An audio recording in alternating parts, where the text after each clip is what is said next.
When you hear a Republican politician use the term election integrity, it almost always means how can we get fewer Democrats to vote? Stopping your opponent's supporters from voting is at its core a nasty business. It's an anti-democratic approach to democracy.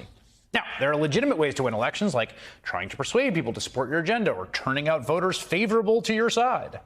And then there are more nefarious and downright unconscionable ways to win, like using the law to bar people from voting, or putting up hassles and barriers that you know will disproportionately affect young people, people of color, your opponent's supporters, or trying to discourage those same people from exercising their right to vote, a tactic all of which Republicans just cannot seem to get enough of. And now in Wisconsin, we have what is essentially smoking gun evidence of that. Urban Walkie, a hyper-local news site, reported on an email from Robert Spindell, that's that gentleman there, a Republican member of the Wisconsin Elections Commission.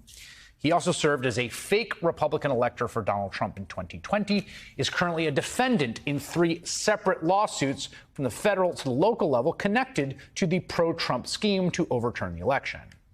The December emails from Spindell reads in part, quote, "We can be especially proud of the city of Milwaukee.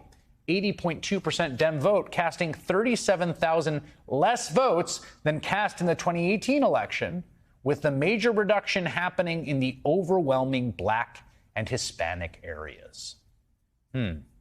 Spindell goes on to say that the, quote, well-thought-out, multifaceted plan included a substantial and very effective Republican coordinated election integrity program, resulting with lots of Republican paid election judges and trained observers and extremely significant continued court litigation.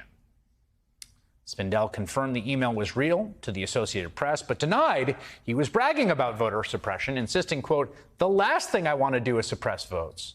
Oh, really? Boy, you'd be hard-pressed to come away with the impression if you just read the words you wrote. Remember, this is an election commissioner, Republican election commissioner, who in the previous election wanted to throw out the results in favor of Donald Trump. So keep that email and the conduct of its author and that man's name in mind every time you hear any Republican claiming their election integrity efforts have nothing to do with suppressing votes, or when they try to pay lip service to how much they believe in the democratic process.